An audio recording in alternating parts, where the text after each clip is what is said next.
ॐ नमः सिद्धेभ्यः मोक्षमार्गस्य नेतारं भेतारं कर्मभूभृतां ज्ञातारं विश्वतत्त्वानां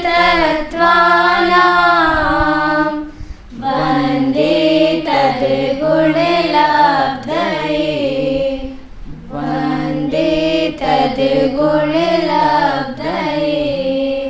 तत्त्वार्थसूत्रकर्तारम् ग्रन्थपेक्षोपलक्षितम् वन्दे गणेन्द्रसञ्जात मुमास्वामी मुनीश्वरम् मुमास्वामी मुनीश्वरम्। अपनी चर्चा यहाँ पर तत्वार्थ सूत्र ग्रंथ के माध्यम से सप्तम अध्याय पर अपनी चर्चा चल रही थी। पूर्व में हमने 5 पापों का लक्षण क्या है, अर्थात 5 पाप किसे कहते हैं, तो हिंसा किसे कहते हैं। सूत्र में जवाब देना, हिंसा किसे कहते हैं, हिंसा किसे कहते हैं। हाँ बोलो, कहाँ है स्पीकर? हाँ बोलो बेटा। प्रमथ योगात् प्राण व्यपरोपणम हिंसा। प्रमथ योग से प्राणों का वध करना ही हिंसा है। हाँ, 10 प्रकार के प्राणों का वध करना ही कैसा है, हिंसा है। अभी यहाँ पर कैसा है, द्रव्य प्राण की बात है, भाव प्राण की बात नहीं है। विकथाएं प्रमथ योग किसे कहते हैं, प्रमथ योग किसे कहते हैं? हाँ चलो बताओ मान्या।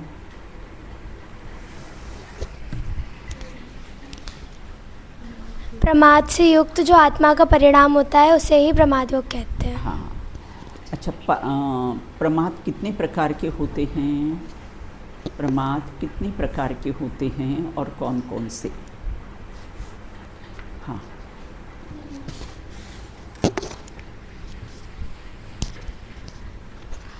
प्रमाद 15 प्रकार के होते हैं।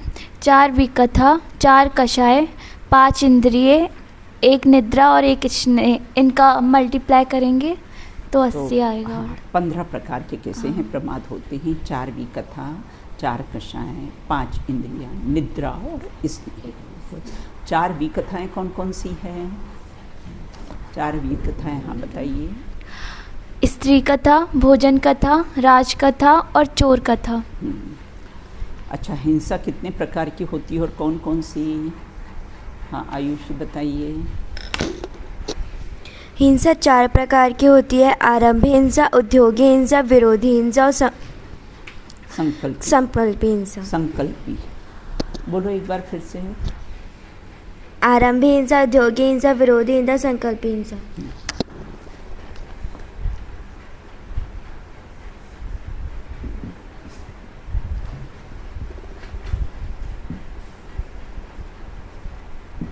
एक प्राणी दूसरे प्राणी को मारना चाहता है पर मार नहीं सका, तो उसमें हिंसा का दोष कैसे लगा? हाँ बताइए। क्योंकि वह प्रमाद सहित है और उसके भावों से प्राणों की हिंसा होती है, इसलिए। लोक में सर्वत्र सूक्ष्म बादर जीव ठसाठस भरे हुए हैं, तो हम हिंसा से कैसे बच सकते हैं? हम तो फिर निरंतर ही हिंसा करेंगे।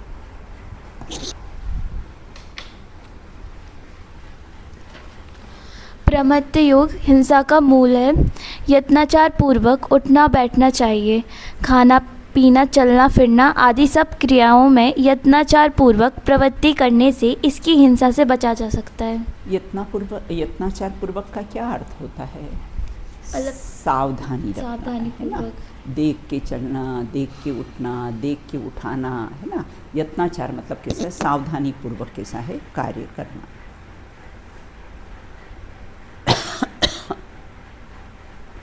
एक महिला अपनी घर गृहस्थी का कार्य करती है, सब्जी साफ करती है, झाड़ू लगाती है, जीवों का नाश होने पर उसको हिंसा का दोष लगता है या नहीं लगता?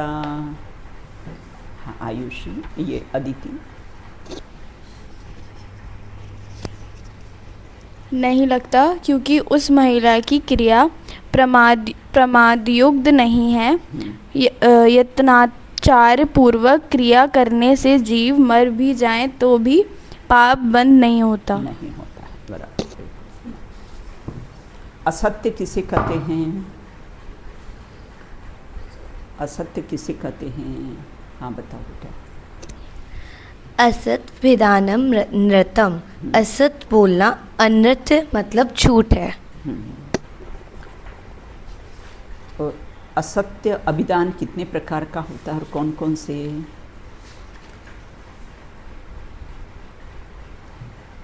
असत्य अभिधान कितने प्रकार का होता है और कौन कौन सा बताइए। असत अभिधान 4 प्रकार का होता है। अविद्यमान पदार्थ का कथन करना, हाँ। विद्यमान पदार्थ का निषेध करना, और अन्य को अन्य रूप कहना, और जो वो पीड़ाकारी वचन बोलना, बिल्कुल ना। 4 प्रकार का कैसा है ये? अपने असत्य विधान 4 प्रकार के होते हैं। अन्य को अन्य रूप कहने से का क्या तात्पर्य है? अन्य को अन्य रूप कहने से क्या तात्पर्य है? चलो मिष्टी। अन्य को अनुरूप कहने से इसका तात्पर्य ये है जैसे जड़ को चेतन कहना। हाँ बराबर, बिल्कुल। और चेतन की तो सत्ता ही नहीं स्वीकार करना, है ना, इस प्रकार से। चोरी किसे कहते हैं? चोरी किसे कहते हैं? सूत्र में बताइए पहले तो। हाँ चलो बताओ। अदत्ता दानम स्तेयम, अर्थात बिना दी हुई वस्तु को ग्रहण करना ही चोरी है। चोरी है ना। इतनी अपनी चर्चा यहाँ पर चल रही थी। अब आगे अपन कैसी है इसके ही 15 जो सूत्र है अपना, उस पर चर्चा करेंगे। एग्जाम में भी सूत्र में लिख सकते हैं। हाँ एग्जाम में भी सूत्र में आंसर लिख सकते हैं। हाँ बहुत बढ़िया, वेलकम। और सूत्र में लिखा, लेकिन उसका हिंदी में भी लिख देना, है ना। बहुत बढ़िया, बिल्कुल लिखोगे तो बहुत ही ज़्यादा प्रसन्नता होगी। अब कहते हैं इस्ते का अर्थ कैसा है? चोरी, है ना। चोरी मतलब बिना दी हुई वस्तु को ग्रहण करना। अब आज से आप नियम बना लो, किसी की एक पेंसिल भी उठाओगे तो क्या पूछ कर उठाओगे, बिना पूछे उठाई। आज आपने नियम भी दिया है। नियम भी दिया ना, तो बस ये नियम का हमेशा पालन करना, ना कि किसी की एक थंब रूल लाइफ में बना लो, हम किसी की भी चीज़ उसके बिना पूछे नहीं उठाएंगे, है ना। नहीं तो हमें चोरी का कैसा है दोष, पाप लगेगा, बिल्कुल ना। सूत्र में लिखेंगे तो हिंदी में लिखना जरूरी है क्या? क्यों? नहीं तो फिर कैसे समझ पड़ेगा? हाँ तो सिंपल तो है ना। बिना दी हुई वस्तु लेना चोरी है, बस सिंपल है ना। अदत्ता दानम स्तेयम ना। अब देखो स्ते का अर्थ कैसा है? चोरी। स्ते का अर्थ कैसा होता है? चोरी। देखो समय स्थान नाटक में एक दोहा आया है, प्यार सो पर आई सोच गही वे की चाह चोरी, है ना। प्यार से किसी वस्तु को कैसा है ग्रहण कर लेना, और फिर कैसा है भूल जाए तो बहुत ही बढ़िया है, अपन अपने पास ही रख लेंगे। तो प्यार सो पर आई सोच गही वे की चाह चोरी, ना। तो इस प्रकार से कैसा है प्यार से भी किसी वस्तु से को ले लेना, और फिर कैसा है उसको कैसा है देने का भाव नहीं होना, वह भी कैसा है। जो विलंब से किसी को चीज़ दी उसका भी चोरी का दोष लगेगा। हम दान में पैसे निकाल दे देते ना, बोल तो देते हैं वहाँ पर लोग बहुत बोल देते हैं पैसे, 5-5 साल तक देते ही नहीं पैसे। फिर उनके घर में लेटर लिखे जाते हैं, भाई पैसा ट्रस्ट का पैसा है, दो आप दो, बिल्कुल, है ना। जैसे यहाँ पर कोई पढ़ता है और सब ने फॉर्म में लिखा है कि बीच में जाने पे 25,000 रुपये आपको रखना पड़ेंगे। अब आपने भी साइन करी है, आपकी बेटी ने भी साइन करी, सब ने साइन करी, अब नहीं देना तो सबको चोरी का दोष लगेगा, क्योंकि आपने लिखा है ना, तो उसमें कैसा है चोरी का कैसा है दोष लगेगा, बिल्कुल। और तुम मंदिर का पैसा खा रहे हो, है ना, तो कभी फलीभूत नहीं होगा। कोई भी बीमारी सिमारी आ जाएगी और तुम्हारा पैसा उसमें निकल जाएगा, क्योंकि तुमने मंदिर का पैसा खाया है। दान के पैसों से ये संस्था चलती है, मंदिर का पैसा है। हर वस्तु को ऐसा अपने घर की कोई वस्तु बेटा नुकसान हो जाए ना तो कोई बात नहीं, मंदिर की कोई भी वस्तु कैसी है नुकसान होती तो अपने को निर्माल्य का दोष लगता है बिल्कुल। इसलिए बहुत अपने को कैसे है सावधानी रखनी है। आदान का अर्थ कैसा है, ग्रहण करना, है ना। तो यदि बिना दी हुई वस्तु को लेना चोरी है, देखो कितना अच्छा प्रश्न है कि आपने कहा बिना दी हुई वस्तु को लेना चोरी, तो कर्म नो कर्म के ग्रहण करना भी चोरी है। हमने तो कैसे हम कर्म नो कर्म परमाणु को निरंतर ग्रहण कर रहे हैं ना, तो फिर हम चोर नहीं हैं, है ना। वो तो किसी ने दी नहीं, फिर भी हम कैसे हैं ग्रहण कर रहे हैं, तो वह भी चोरी है क्या। तो वह है ना, क्योंकि वो तो किसी के द्वारा दिए नहीं जाते हैं कर्म और नौ कर्म, क्योंकि यहाँ लेना देन संभव होता है और चोरी का व्यवहार होता है। कर्म वर्गणाओं में ये व्यवहार लेन देन का व्यवहार ही नहीं है, हम तो ग्रहण करते फिर वापस उसको कोई देते थोड़ी है। लेन देन का जहाँ व्यवहार हो वहाँ अपने को चोरी का दोष लगता है। कर्म नो कर्म वर्गणाओं को तो कैसा है हम ग्रहण करते हैं, अब देने का तो कोई सवाल उठता ही नहीं है वापस उसको, तो उसमें अपने को कैसा है दोष लगता नहीं है। अब कहते भिक्षुक नगर आदि में भ्रमण करते गली कूचा आदि में प्रवेश कर जाने पर क्या अदत्त ग्रहण होगा, है ना। मुनिराज आए, है ना, भिक्षुक कोई नगर में आए और फिर उन्होंने बिना पूछे गली में चले गए, है ना, गली कूचों में कर लिया और बिना पूछे नगर में प्रवेश कर गए, है ना, तो फिर उनको कैसा है चोरी का दोष लगेगा क्या, है ना। यह कोई दोष नहीं है। साधु जन गली कूचों में प्रवेश करते हैं, है ना, जो सभी के लिए गली कूचा कोई एक की प्रॉपर्टी है क्या, है ना। नगर पे अपन सड़क पे चलते वो एक की प्रॉपर्टी है क्या, नहीं है, सभी लोग उसका यूज़ करते हैं। व्यक्तिगत बंद जगह में प्रवेश नहीं करते हैं तथा प्रवेश करते हुए उनको प्रमथ योग का कैसा है अभाव होता है। देखो मुनिराज है ना, पानी और मिट्टी दो को नहीं पूछते हैं, वन जंगल में रहते हैं ना, तो पानी और मिट्टी है ना वो कैसे प्राकृतिक चीज़ें हैं, प्रकृति की चीज़ें हैं, उसको बिना पूछे ले सकते हैं। बाकी और कोई भी चीज़ को बिना पूछे लेते नहीं हैं। चोरी का दोष उनको, इसलिए उनको कैसा है चोरी का दोष लगता है। चोरे महाव्रत के धारी होते हैं वो। अब आगे कहते हैं, उसको रख दे बेटा नीचे रख। हाँ जन्म काबिन और नाही कछु कहे अदत्ता। हाँ बिल्कुल, जाने एक ही काल सकल केवली वही भगवंता, ऐसा है। तो यहाँ एक कहते यह कोई दोष नहीं, क्योंकि साधु जन गली कूच में प्रवेश तो सभी के लिए खुले रहते, व्यक्तिगत बंद जगह में प्रवेश नहीं करते हैं। मार्ग में पड़ी हुई किसी की कीमती वस्तु को उठाकर मंदिर में डाल देना या दान में लगा देना, तो ये सही है या नहीं। रास्ते में जा रहे हैं, कोई सोने की अंगूठी मिल गई या कुछ रुपए पड़े हुए, चलो अपन इसको मंदिर में डाल देंगे, तो बोले वो चोरी है या नहीं है। हाँ, शुभ काम में लगाने का परिणाम, आपका शुभ काम में लगाने का परिणाम तो सही है, किंतु जिसकी वस्तु हो वह वहाँ ढूंढने आएगा, उसको न मिले तो उसके परिणामों में क्या होगा, संक्लेश भाव होंगे। उत्तम यही है कि पर द्रव्य पर दृष्टिपात ही मत करो, जहाँ की पड़ी फिर कोई और उठा लेगा, तुम्हें क्या प्रयोजन, है ना। कोई और उठा लेगा तो उसका पाप उसके माथे, उसका पाप उसको लगेगा, हम तो उससे पाप से बच गए ना। देखो वो गलत काम करता है, अरे वो गलत कर तो कर्म CID है ना, वो छोड़ने वाले हैं। तीर्थंकरों को छोड़े नहीं, सतियों को छोड़े नहीं हैं, तो कैसा है हम तुमको कैसे छोड़ देंगे।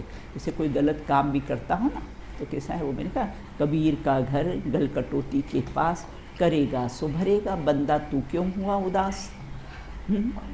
कबीर का घर किसके पास है, बोले वो कत्ल खाने वाले के पास है, तब दोष कबीर को लगेगा क्या, नहीं लगेगा। तो कबीर का घर गल कटोती के पास, करेगा सो भरेगा, बंदा तू क्यों हुआ उदास, है ना। अब कबीर बोलते मैं क्यों हूँ उदास, वो करेगा सो जैसा भरेगा, बिल्कुल। तो इस प्रकार से कैसा है, अपने को ऐसा लगता है कि हम उठा ले, नहीं, जहाँ की वस्तु कितनी भी कीमती वस्तु हो, जहाँ की वस्तु कैसा वहीं पड़े रहने देना चाहिए, बिल्कुल। अब आगे कहते हैं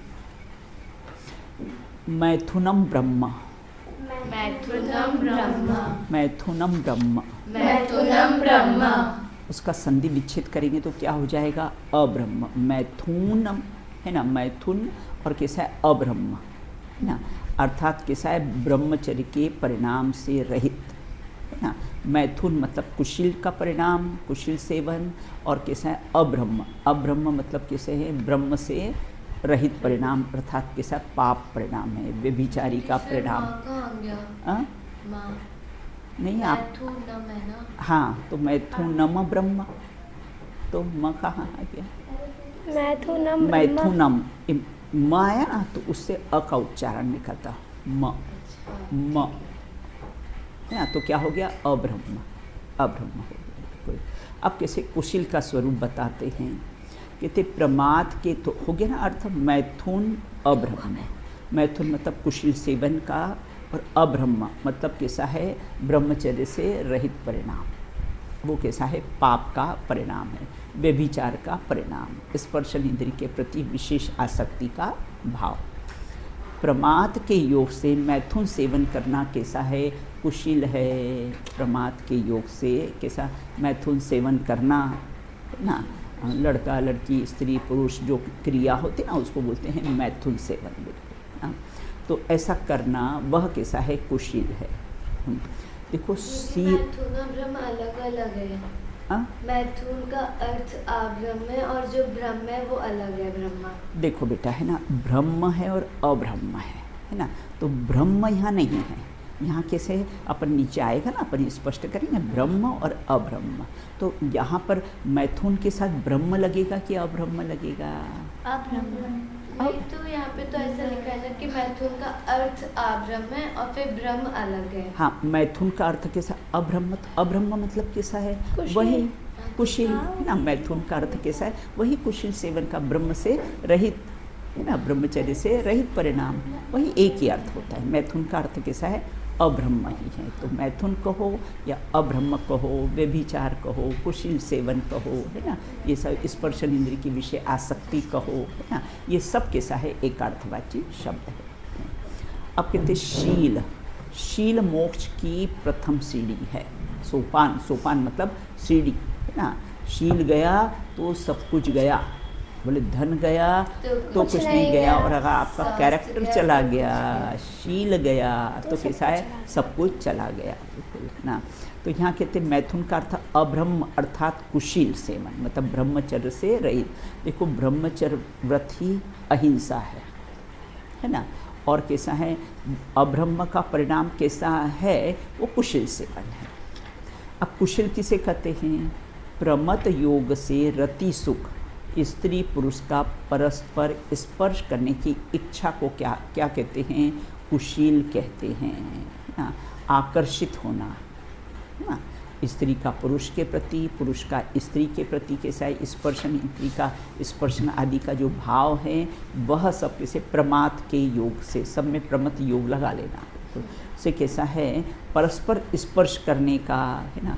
जैसे हैंडशेक करते हो, स्त्री पुरुष से करे, अब आजकल फैशन हो गया है हैंडशेक करना, उसमें अपने को दोष लगता है कुशील का, है ना। अपने यहाँ तो अपनी भारतीय पद्धति में दूर से जय जिनेंद्र, अभी कितना अपने कोरोना काल में कितना अच्छा बताया था, सब दूर, मतलब विदेशों में बोला कि भारतीय पद्धति कितनी बढ़िया है। ये विदेशी लोग आपस में मिलते हैं ना बेटा, एक तो हैंडशेक करते, गले से गले मिलेंगे, गाल से गाल मिलाएंगे, ये करेंगे, इस प्रकार से करते, सब उनके मुंह के मतलब सब कीटाणु एक दूसरे में सब जाते आते रहते हैं, बिल्कुल है ना। तो अपनी पद्धति बहुत बढ़िया है, भारतीय पद्धति बहुत बढ़िया है। अपन कैसे मिलते हैं और जय जिनेंद्र, दूर से कोई स्पर्श करने का कोई काम नहीं है। वहाँ कितना उस समय तो बहुत सराहना की थी, भारतीय पद्धति बहुत अच्छी है। तो ये हैंडशेक करना, गले मिलना, इसमें कैसा शील को दोष लगता है, एक साथ सोना एक साथ थाली में भोजन करना, एक साथ बाथरूम में नहाना, है ना, सब इसमें सब कुशील का दोष लगता है बेटा। ये अब्रह्म का कैसा है परिणाम है बिल्कुल, है ना। तो इस प्रकार से यहाँ कहते कुचेष्टाएँ करना, है ना, और साथ में सोना, साथ में नहाना, हाथ मिलाना, गले मिलना, है ना, ये सब बिल्कुल अपनी बॉडी को कोई भी स्पर्श नहीं करे, हाथ भी नहीं कोई लगाए, बस ऐसा भाव होना चाहिए बिल्कुल, है ना, कि मेरे शरीर को कैसा है कोई स्पर्श भी नहीं करे बिल्कुल, है ना। आज 17 साल हो गए मैंने अपने शरीर को किसी को स्पर्श नहीं करने दिया कि कोई मेरा सिर दबा दे या हाथ दबा दे, कुछ कर दे। पहली बात तो ये ज़रूरत ही नहीं पड़ती है, अपने डॉक्टर खुद है हम, बस बिल्कुल, है ना। तो इसलिए अपने को कैसा है दोष लगता है बेटा। तो इस प्रकार से यहाँ ये कहते हैं कि हाँ बोलो। अगर कोई माँ अपने बच्चे को नहलाए वगैरह तो उसमें भी शिक्षा। मेरे को ये बताओ, बड़े बच्चे को नहलाती है कि छोटे बच्चों को नहलाती है? उसको जब समझ नहीं होती तभी तो नहलाते, जब उसे समझ आ फिर रही तब बताओ, हमने क्यों छोटा बच्चा उसके मन में विकार नहीं होता है, उस बच्चे को नहलाती है, बड़े बच्चे को नहीं नहलाती ना। थोड़ा सा बड़ा हो जाता तो नहलाती है क्या? वही उसके अपना हो ना तो अपने बाथरूम में खुद ही अकेला कैसा स्नान करता है ना। छोटा बच्चा हो तो नहलाती, बड़ा बच्चा हो तो उसको नहीं नहलाती है बेटा, है ना। तो उसमें उसको दोष नहीं लगता है बिल्कुल। तो यहाँ ये कहते हैं मैथुन स्त्री पुरुष का जोड़ा उसको बोलते हैं मिथुन कहते हैं। स्त्री पुरुष, पुरुष का ये सब कुचेष्टाएँ करते हैं ना बेटा। स्त्री हो तो पुरुष का वेश बना लेते, पुरुष हो तो स्त्री का वेश बना के ना कुचेष्टाएँ करते हैं बिल्कुल।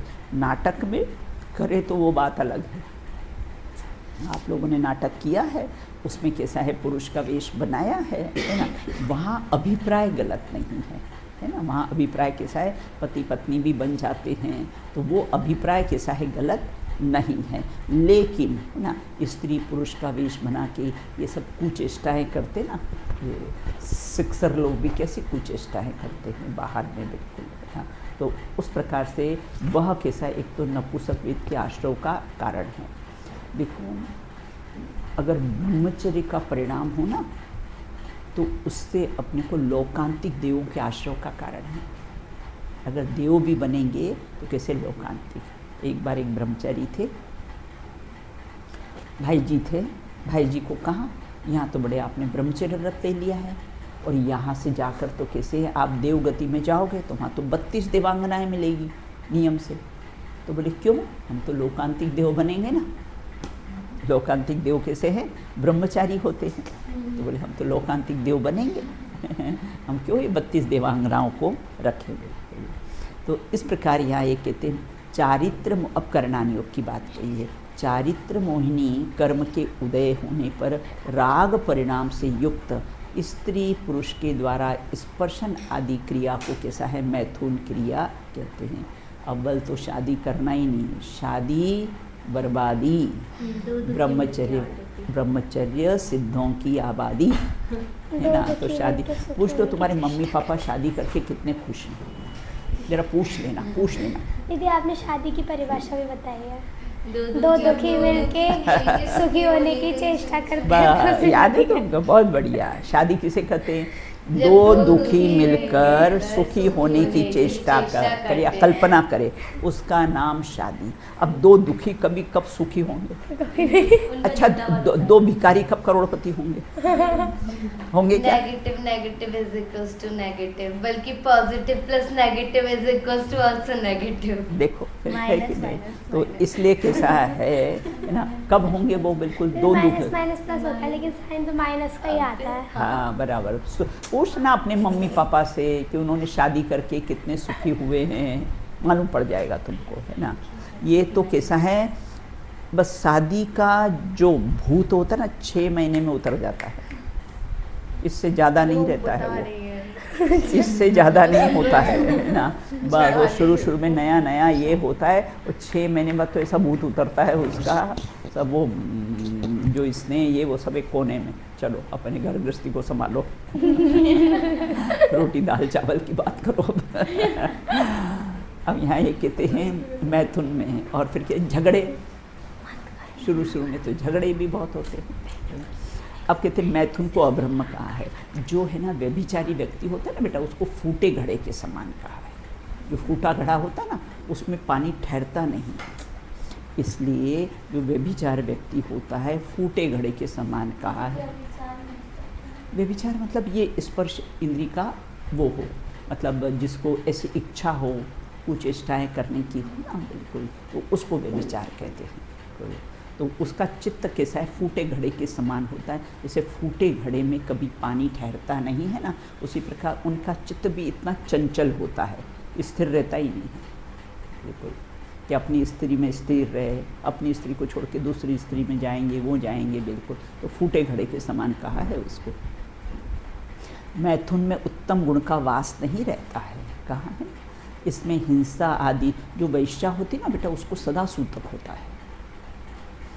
वैश्या जो होती ना, उसको सदा सूतक होता है, वो कभी कर नहीं सकती है ये, बिल्कुल अपना धार्मिक कोई भी चेष्टाएं वो नहीं कर सकती है बेटा, क्योंकि उसको सदा सूतक रहता है। मैथुन में उत्तम गुण का वास नहीं रहता है, उसमें हिंसा आदि दोषों की पुष्टि है, इसलिए मैथुन को कैसा है, अब्रह्म कहा है। तुमको कोई भी प्रश्न हो ना तो तुम पूछ लेना, तुम्हारी सारी शंकाओं का समाधान होगा बेटा ना।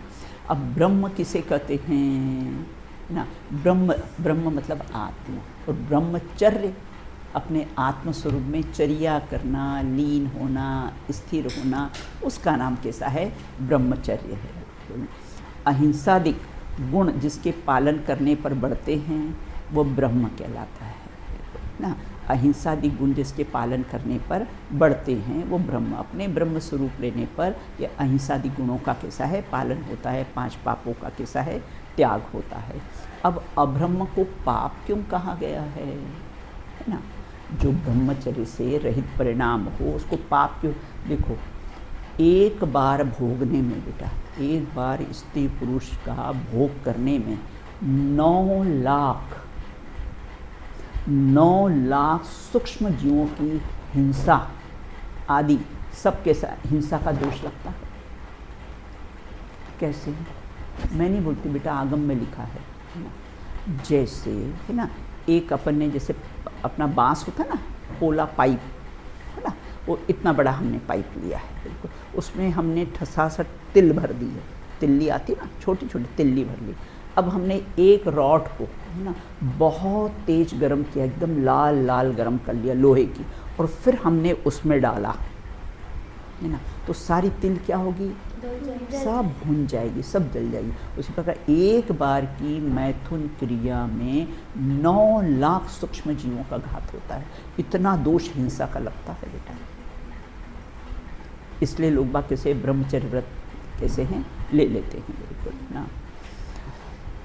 और यह हिंसा आदि सब पापों को पुष्ट करता है। मैथुन सेवन में दक्ष जीव त्रस्त स्थावर जीवों की हिंसा करता है, झूठ बोलता है ना। मैथुन क्रिया की इच्छा हो ना तो कैसा झूठ बोलेगा, पाप करेगा। अब बताओ, रावण ने अपहरण कर लिया नहीं ना, स्त्री का अपहरण करके ही कैसा है ले गया, झूठ बोलता है, चोरी करेगा, चेतन अचेतन पदार्थ के लिए कैसे संग्रह करेगा। अपने यहाँ वो नहीं थी वसंतलिका वेश्या की कहानी सुनी होगी आपने, उसने बोला मुझे वो रानी का वो हार चाहिए, तो ये अंजन चोर कैसा है, अंजन चोर है ना, चुरा के कैसा है ले गया, तो उसके कारण ये आसक्ति का भाव हो ना, स्पर्शन इंद्री का, तो उसके कारण चोरी करेगा, झूठ बोलेगा, हिंसा कर देगा बिल्कुल है ना। किसी का किसी से स्नेह हो ना और किसी की स्त्री पर आसक्त हो ना, उसके पति का मर्डर कर देगा। तो इस प्रकार से यहाँ ये कहते सब पाप होते हैं उसमें बेटा। तो मैथुन सेवन में दक्ष जीव त्रस्त स्थावर जीवों की हिंसा करता है, झूठ बोलता है, चोरी करता है, चेतन अचेतन परिग्रहों का कैसा है संचय करता है। देखो अपने जीवन में जो शादीशुदा होते हैं ना, वे अष्टमी और चतुर्दशी को ब्रह्मचर्य व्रत ले लेते हैं। पर्व के दिनों में पर्युषण पर्व है, अष्टानी का पर्व है, उसमें कैसा है ना, ये इसका ब्रह्मचर्य व्रत का पालन करते हैं और अपनी स्त्री में ही कैसा है संतोष रहता है, पर स्त्री से रमण करने का कैसा है भाव ही नहीं रहता है। अब गांधी जी जो थे ना बेटा, एक मिनट में अपनी बात पूरी कर लूँ। गांधी जी जो थे ना, वो अपने जैन धर्म से बेटा बहुत प्रभावित थे। वो अपने जीवन में उन्होंने ये 5 पाप है ना, 5 पाप का स्थूल रूप से त्याग किया। जब थोड़ी उम्र हो गई ना बेटा, तो उनकी वाइफ का नाम कस्तूरबा गांधी था, आपने पढ़ा था ना। फिर बाद में उन्होंने ब्रह्मचर्य व्रत ले लिया था। तो वो कैसा है, फिर अपनी कस्तूरबा गांधी को कैसे बा बोलते थे। बा मतलब गुजराती थे ना, बा मतलब माँ, तो माँ बोलने लग गए थे उनको। तो इस प्रकार से यहाँ ये कहते हैं। और देखो कार्तिकेय स्वामी थे ना, नाम सुना है आपने कार्तिकेय स्वामी का, है ना। उन्होंने एक बार वहाँ के विद्वान से पूछा कि नगर में किस किस वस्तु पर मेरा अधिकार है। तो उन्होंने कहा कि राजा का तो सभी वस्तु पर अधिकार रहता है। वो अपनी लड़की पर ही मोहित हो गए थे। कार्तिकेय स्वामी जो थे ना, उनके जो पिताजी थे ना बेटा, तो वो अपनी लड़की पर ही मोहित हो गए थे और बस वो सब अधिकार अपनी लड़की से ही विवाह कर लिया। तो उनसे फिर ये पुत्र कार्तिक स्वामी पुत्र हुआ। तो क्या होता था, गर्मी की छुट्टियों में सब लोग अपने नाना जी के यहाँ जाते थे ना। तो वो एक दिन मम्मी से पूछे कि मम्मी मैं अपने नाना जी के यहाँ क्यों नहीं जाता हूँ। उसकी माँ के आँख में आंसू आ गए। बाद में फिर उसको पता लगा कि मेरे जो पिता है वही मेरे नाना है। और उसने फिर जाके उनको इतना विरक्ति हुई और फिर उन्होंने मुनि दीक्षा ले ली। जो पुत्र ने कार्तिकेय स्वामी ने, बिल्कुल है ना। अपने कार्तिकेय अनुपेक्षा ग्रंथ है ना, कार्तिकेय अनुपेक्षा ग्रंथ है। तो इस प्रकार से हैं। और शील में सीता जी, अर्जुन, नीली सुंदरी है ना, गुरुदेव श्री थे ना बेटा, उन्होंने जीवन में कभी कोई स्त्री से बात नहीं करी। देखना तो बहुत दूर, बिल्कुल बहुत, मतलब जहाँ उनकी सभा लगती थी ना, तो जो डिवाइडर होते थे ना, मतलब सामने सब पुरुष और डिवाइडर वहाँ से और वहाँ पर स्त्रियाँ बैठती थी। कभी जीवन में उन्होंने स्त्री से बात, ब्रह्मचर्य व्रत का मैंने तो बचपन से देखा है ना, तो बहुत कड़कता से पालन किया। मुझे आज कोई इतना कड़कता से पालन करता हुआ दिखता भी नहीं है, बिल्कुल। लक्ष्मण जी से पूछा ना, सिर का टीका जब, क्योंकि सीता सब श्रृंगार छोड़ती हुई चली गई रास्ते में, जब रावण हरण करके ले गया ना, तो सीता सारा रास्ते में सारे उसके गहने फेंकती हुई चली गई थी, बिल्कुल।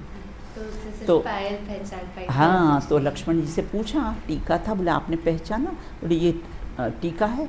बोले मैंने माँ का कभी चेहरा ही नहीं देखा, मैं तो हमेशा उनके चरण देखता था। तो इस प्रकार इतना है ना, इतना कैसा है ब्रह्मचर्य व्रत का, कैसा है पालन है। तो अपने को भी देखो, इसके शील के 18,000 दोष होते हैं बेटा, शील के 18,000 दोष होते हैं। और जो अयोग केवली है, 14वां गुणस्थान वर्ती, जो अयोग केवली, वो पूरे कैसे हैं पालन करते हैं। आप लोग लिख लीजिए ये शील के 18 दोष। यानी तो एक काम करना बेटा, ये मेरी डायरी ले जाना और इसमें से आप लोग नोट कर लेना, है ना, ये नोट कर लेना। देखो फर्स्ट पेज पे ही लिखे 18,000 शील के भंग, भंग मतलब भेद है, बिल्कुल। मैं सिर्फ आपको पढ़ के सुना देती हूँ। देखो चेतन स्त्री है ना, चेतन स्त्री वो किसी देवी हो, मनुष्यनी और तिरेंजनी, तीनों स्त्रियाँ हैं, बिल्कुल। फिर 3 मतलब कैसे 18,000 कैसे बनते हैं उसके भेद। फिर मन वचन का है, तो 3 में 3 का मल्टीप्लाई किया तो क्या हुआ, 9 हो गया है ना। फिर थर्ड कृत, कारित और अनुमोदना, तो कितना हो गया, 27 हो गया। फिर उसमें 5 इंद्रिय के विषय, 27 में 5 करें तो 135 ना, 135। फिर उसमें 2 और, द्रव्य और भाव, और अपन अगर करें ना तो द्रव्य और कैसा है भाव 2 करें तो 135 × 2 तो 270 हो गया। फिर उसमें 4 प्रकार की संज्ञाओं से मल्टीप्लाई करें, कौन से, आहार, भय, मैथुन और परिग्रह। अब 270 में 4 का किया तो 1080 हो गया ना। अब ये कैसा है, अब इसमें 16 कषायों का मल्टीप्लाई किया है ना, अनंतानुबंधी की, अप्रत्याख्यान, प्रत्याख्यान, संयोजन, 16 कषाय का मल्टीप्लाई किया तो कैसा हुआ, 17,280 इसके भेद हो गए, बिल्कुल है ना, 17,200। ये तो चेतन स्त्रियों के हो गए है ना। अब कहते अचेतन स्त्री, अचेतन स्त्री में भी देखो, लकड़ी की कोई स्त्री बनी हो ना तो उसको देख के कैसे हम मोहित हो जाते हैं। पाषाण पे कोई स्त्री का अच्छा चित्र बना हो, है ना, और कोई पेपर पे उसका चित्र बना हो तो 3। अचेतन स्त्रियाँ कितनी? काष्ठ, पाषाण और चित्र कोई बना हो पेपर पर, बिल्कुल। और फिर उसमें किसे मन और काय, वचन नहीं लिया क्योंकि अचेतन स्त्री का वचन नहीं होगा, तो 2 लिया, तो कितने हो गए? 6 हो गए, है ना। फिर कृत, कारित, अनुमोदना कितने हो गए? 6 × 3। दीदी इसे तो पहले ही कर लिया था ना, हाँ? अब चेतन और अचेतन स्त्री का चल रहा ना, पहले अपन ने चेतन स्त्री का लिया बेटा, अब अचेतन स्त्री से भी। हाँ, बहुत से लोग अब इंदौर में एक सरसेठ हुकुमचंद जी का अपना इंद्र भवन बना हुआ, उसमें इटली से बनाई हुई ऐसी नग्न स्त्रियों के उन्होंने स्टेचू पूरे मार्बल के बनवा रखे हैं गार्डन में, ऐसे नग्न स्त्रियाँ हैं, बिल्कुल। ये सब अचेतन स्त्रियों को देखकर कैसा है? विकार मन में पैदा होना। उसके बाद फिर कैसे 5 इंद्रियाँ, 18 प्लस तो 90, है ना, 18 + 5, 5 इंद्रियाँ, तो प्लस और मल्टीप्लाई नहीं, देखो अभी कितना हुआ? कृतकारी तन हुआ 6 × 3, तो कितना हुआ? 18 हुआ, है ना। अब 18 में फिर 5 का मल्टीप्लाई करो तो कितना हुआ? 90 हो ना। अब उसमें द्रव्य इंद्री और भाव इंद्री, उसका मल्टीप्लाई करो तो 180, है ना। फिर हाँ 180 हुआ ना बेटा। अब कैसे? उसमें 4 कृष्ण हैं, क्रोध, मान, माया और लोभ, तो 180 में 4 का किया तो 720। हाँ, अब अपने ऊपर चेतन स्त्रियों का लिया था ना 17,280, है ना। अब प्लस ये अचेतन स्त्रियों के 720, हमने इसको जोड़ लिया तो कुल कितना हो गया? 18। इस प्रकार 18 आप लोग लिख लेना बेटा। ये चीज़ें कैसी हैं, सामान्य कोई ग्रंथों में मिलती नहीं है ना। आप लोग को भी कभी शील की कोई चर्चा हो, आपको प्रवचन में, गोष्ठी में बोलना पड़ा तो बताना ये 18,000 शील के दोष, तो ये आप लोग कैसा है, एक जन कोई नोट कर लेना, फिर उसमें से कैसा है सब लोग नोट कर लेना। चलिए अब आगे कहते हैं, आज मेरे पास वॉच नहीं है बेटा, वॉच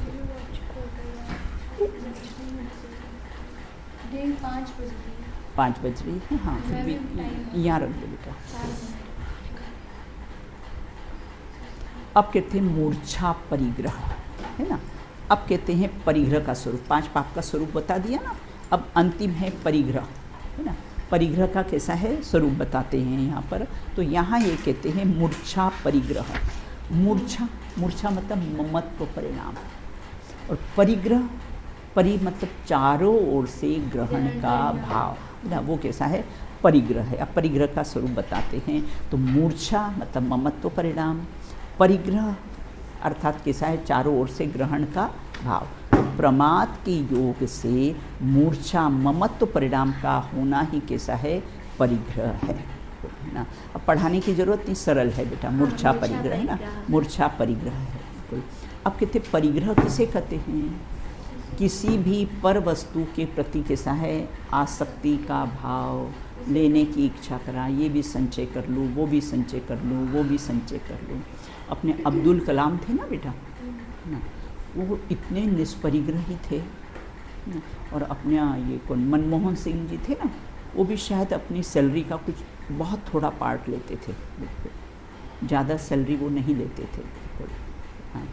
अब कहते हैं अब्दुल कलाम थे ना, कितना परिग्रह था?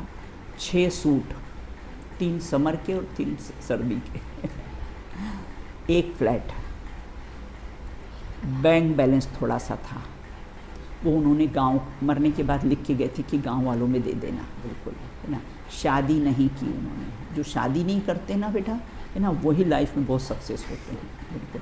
मोदी जी परिग्रह भी नहीं होता है, शादी करो तो जमाने भर का परिग्रह, और शादी नहीं करो तो कैसा है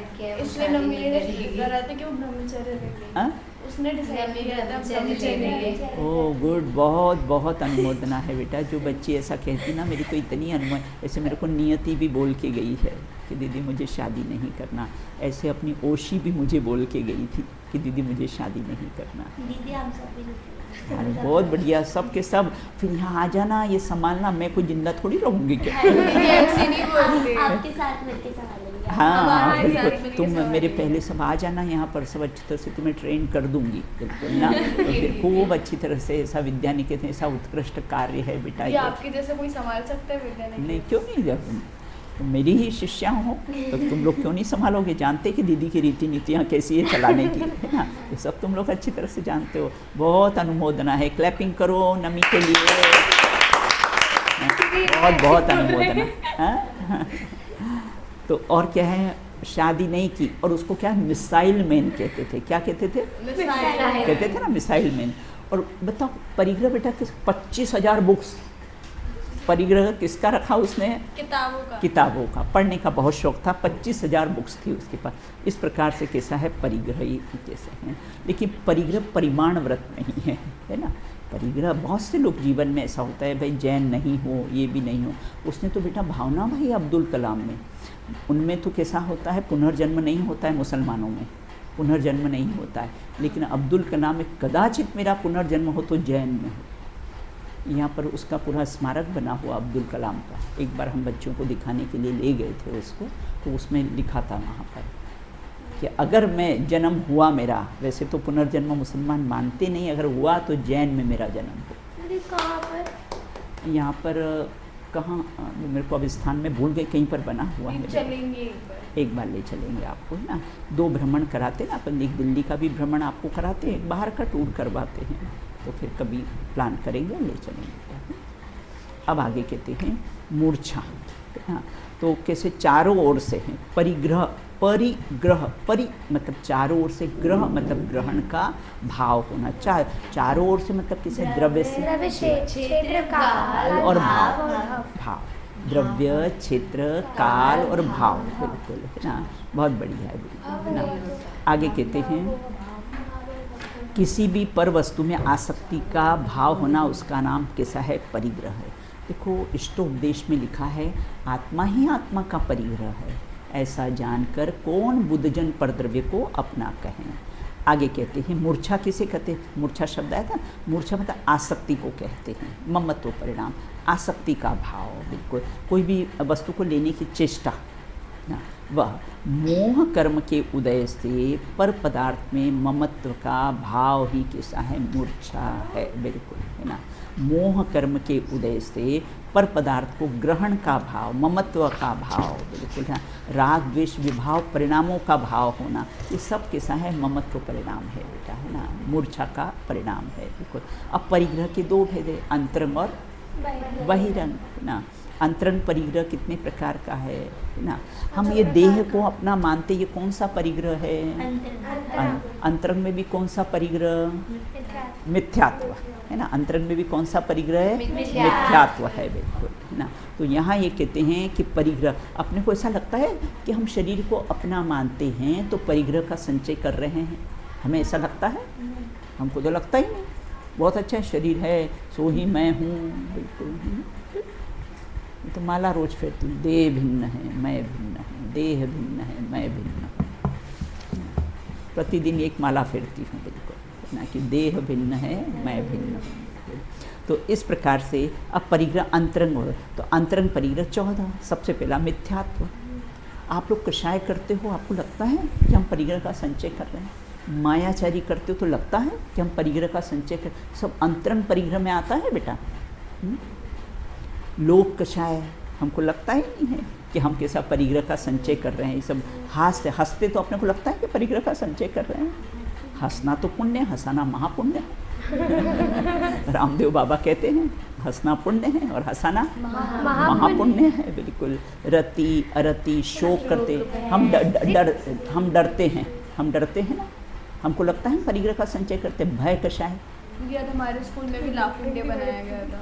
लाफिंग डे मनाया गया था। हाँ, छोटे बच्चों के लिए जो हंसाते हैं उनको बुलाया गया था, तो बहुत जोर जोर से हंस रहे थे सब। ऐसा अच्छा जोक सुना के हंसाए होंगे, बिल्कुल। भय, जुगुप्सा, है ना, जुगुप्सा, है ना, घृणा। स्त्री वेद, पुरुष वेद, नपुंसक स्त्री हो तो स्त्री वेद का उदय मतलब पुरुष से रमण करने की इच्छा हो, पुरुष हो तो कैसा स्त्री से रमण करने, और नपुंसक हो तो दोनों से रमण करने की इच्छा, लेकिन कोई साधन नहीं है। तो इस प्रकार से बहिरंग परिग्रह कितने प्रकार के होते हैं और कौन कौन से होते हैं? बहिरंग परिग्रह क्षेत्र, अपना कैसा है खेत वगैरह, वास्तु मतलब घर कोठी, सोना चांदी, धन धान्य, दास दासी, वस्त्र बर्तन। अपने को ऐसा लगता है, इसलिए मुनिराज किसे हैं वस्त्र का त्याग कर देते हैं। वस्त्र परिग्रह में आता है, बिल्कुल बर्तन परिग्रह में आते हैं, इसलिए वो सबका कैसा है त्याग कर देते हैं। परिग्रह 24 भेद त्याग करे मुनिराज जी, है ना। तो धन धान्य, दासी दास, बर्तन, है ना, सब की सीमा मर्यादा कैसा है कर देना चाहिए। सोना चांदी का भी, है ना, कैसा है त्याग कर देना, बिल्कुल। तो इस प्रकार परिग्रह कितने प्रकार के होते हैं? पर 24। हम यदि हम वस्तु का संग्रह को परिग्रह कहते हैं, तो जो नग्न होते हैं पशु पक्षी को अपरिग्रह, चक्रवर्ती को महान परिग्रह होंगे क्या? कितना अच्छा तार्किक प्रश्न है। क्या प्रश्न है ना। आप वस्तु के संग्रह को परिग्रह कहते हैं, तो फिर जो नग्न रहते हैं कौन? पशु पक्षी, फिर वो तो अपरिग्रही हो जाएंगे। उनके पास तो कुछ भी नहीं है, रहने को घर भी नहीं है घर है ना, नहीं है, तो फिर उनको हमको अपरिग्रही मानना पड़ेगा, है ना। नारकी सब नग्न रहते हैं, फिर हम उनको कैसा है अपरिग्रही मानना पड़ेगा। तो देखो परिग्रह वो नहीं, चक्रवर्ती भरत चक्रवर्ती के पास संपदा इतनी, लेकिन वो अपरिग्रह। और कोई एक नग्न दिगंबर मुनिराज हो और उसको आसक्ति का भाव हो, तो वह परिग्रही होगा, है ना। यहाँ परिग्रह बाह्य वस्तु से नहीं है नमित, है ना, कि बाह्य वस्तु से परिग्रह अपरिग्रह का माप नहीं है, आपको उसके प्रति आसक्ति कितनी है। चक्रवर्ती हो, भरत चक्रवर्ती घर में ही वैरागी, है ना, और एक भिखारी हो, कुछ नहीं हो और उसको बहुत आसक्ति का भाव हो। वो कहानी एक नहीं सुनी थी, एक भिखारी था, तो फिर उसने कहा पैसे इकट्ठे कर लिए, फिर उसने कहा वो फिर दूध इकट्ठा किया, फिर क्या दही घी इकट्ठा किया, मैं पूरी विस्तार में नहीं सुनाऊंगी। और फिर उसने रात में कैसा है वो घी के अपने उसको पास में रख लिया, और फिर मैं शादी करूंगा, और शादी में अगर मेरी वाइफ कहना नहीं मारेगी तो 1 लात मारूंगा। 1 लात मारी, सारा घी गिर गया। तो इस प्रकार भिखारी, है ना, भिखारी को उसको परिग्रह कहेंगे, है ना। और चक्रवर्ती हो तो वो कैसा है अपरिग्रही कहलाएगा, बिल्कुल। तो मुनिराज कैसे हैं है ना, मुनिराज के पास आसक्ति का भाव तो परिग्रही, बाह्य में धन धान्य पदार्थ अंतरंग रागादिक परिणाम है ना। रागादिक परिणाम ये मेरे हैं, मैं उसका स्वामी हूँ, ऐसा मानना भी कैसा है परिग्रह है। इस प्रकार का संकल्प परिग्रह है, क्योंकि इस प्रकार के संकल्प के होने पर संरक्षण आदि का भाव होता है। तो बाह्य सामग्री से परिग्रह अपरिग्रह का माप नहीं है। बहुत सामग्री हो लेकिन आसक्ति नहीं हो, और कुछ भी नहीं हो और बहुत आसक्ति का भाव हो, तो वह कैसा है परिग्रही कहलाएगा, बिल्कुल। अब यहाँ ये कहते हैं कि रागादिक परिणामों की, देखो ये भी सब तार्किक प्रश्न हैं बेटा, ये सब है। रागादिक परिणामों के समान ज्ञानादिक भी मेरा है, ऐसा माने तो हम परिग्रह का संचय नहीं करेंगे, है ना। रागादिक को तो आपने कह दिया, लेकिन ज्ञान भी तो मेरा है, ज्ञानादिक मेरे हैं, मैंने ऐसा कहा है, मैं उसका स्वामी हूँ, ऐसा कहना, तो फिर क्या मैंने परिग्रह का संचय नहीं किया? तो बोलते ऐसा कहने पर ज्ञानादिक भी परिग्रह होंगे क्या? नहीं। क्यों नहीं हो? क्योंकि ज्ञानादिक तो आत्मा का स्वभाव है ना। ज्ञानादिक तो कैसा है आत्मा का उसमें कुछ ऐसा ग्रहण करने का भाव नहीं है ना, वो तो स्वभाव ही है उसका ज्ञान। तो कि ज्ञानादिक, हाँ बोलो बेटा। ज्ञानादिक आत्मा के स्वभाव होने से रागादिक के समान कैसे हैं, इसलिए ज्ञानादिक में परिग्रहपना कैसा है नहीं है। ये पूरा कर लेते हैं अपन, है ना। हिंसादिक 5 पापों में प्रसिद्ध जीव कौन कौन से उनके नाम बताए हैं। धनश्री, आपने कहानियाँ पढ़ी होगी इसकी, है ना, पढ़ी है नहीं पढ़ी? पाप, ये बच्चों को बोलेंगे आपकी इनकी गोष्ठी होगी ना, उनको बोलेंगे 5 पापों पे कैसा है, मैं बोल दूँगी कि 5 पापों पे कैसा है, आप 5 पाप पे ही कैसा है, ये तो सारी कहानियाँ सबको याद हो जाएगी। धनश्री हिंसा में प्रसिद्ध थी, और सत्य घोष लिया था, आप ही बने था। सत्य घोष कैसा है, नाम क्या है? सत्य घोष। तो कभी सत्य बोले नहीं, है ना, नाम क्या है? लक्ष्मीबाई। बोले काम क्या करती? बोले झाड़ू लगाती है कि नहीं? बोले कौन मर गया? बोले अमरचंद। बोले किसकी अर्थी जा रही? बोले अमरचंद, जो कभी मरता नहीं है ना। तो इस प्रकार यहाँ ये कहते हैं तपस्वी चोरी में, कोतवाल थमडन में, कुशील में, समशु नवनीत परिग्रह, ये पांचों कहानियाँ है थी बेटा, ली थी तुमने? अच्छा, सत्यघोष का नाटक। अरे वो दिन के हिसाब से था ना, तो हाँ। उत्तम सत्य वाले दिन किया था ये वाला। बराबर, बिल्कुल, है ना। अब यहाँ कहते हैं, अब की गोष्ठी में ये नई बालिका है ना, उनसे ये वाला ले लेंगे। अपरिग्रह साधु को वस्त्र आदि का त्याग करना जरूरी है, तो क्या उन्हें पीछी कमंडल का त्याग करना भी आवश्यक नहीं होता? वो क्या परिग्रह नहीं है मुनिराज के लिए, है ना? पीछी कमंडल साधु पीछी कमंडल स्वेच्छा से नहीं लेते हैं। जब दीक्षा देते हैं ना, उस समय उनको पीछी कमंडल दिया जाता है, और वो पीछी कमंडल से कोई विषय भोग पुष्ट नहीं करते बेटा। वो तो संयम के उपकरण हैं, वो तो संयम के साधन हैं, उससे संयम धारण करते हैं, उससे कोई 5 इंद्रिय का विषय भोग पुष्ट नहीं करते हैं। इसीलिए कैसा संयम, इसलिए उन्हें रखना पड़ता है। अतः उनको कैसा है, मूर्छा न होने पर उससे कोई ममत्व परिणाम उनको होता नहीं है, अतः वो परिग्रह में कैसे शामिल नहीं है। तो इस प्रकार की कैसी है चर्चा की है। देखो व्रती, अब नीचे अपनी कैसे हैं व्रती की अपनी चर्चा आएगी, उसकी शेष चर्चा अपन कैसी है बाद में करेंगे, बिल्कुल, है ना। ये 18,000 शील के दोष बेटा लिख जरूर लेना। चलिए पढ़िए, एक साथ फिर से बोलिए। दानम स्तेयम मैथुन ब्रह्म मूर्छा परिग्रह। चलो अपना वो आज ये वाला बोलो, शील पे अपने वाले। जिसके श्रृंगारों में मेरा महंगा जीवन धुल जाता, अत्यंत यशोचि जड़ काया से इस चेतन का कैसा नाता। वो है ना, हो साम्य भाव जिस चेहरे पर वह चेहरा शोभा पाता, क्रीम और पाउडर मुख को उज्ज्वल नहीं मलिन बनाता है। साम्य भाव जिस चेहरे पर वह चेहरा शोभा पाता है। चलिए बोले अनंत सिद्ध परमेष्टि भगवंतों की, नित्य बोधने द्वादशांगमय जिनवाणी माता की, अस्थि की मस्ती में मस्त रहने वाले समस्त वितरागी संतों की, अंतिम शासन नायक महावीर भगवान की, आचार्य गिद्ध पे क्षमा स्वामी प्रणीत तत्वार सूत्र महान ग्रंथ की, अहिंसा परमो जिन धर्म की।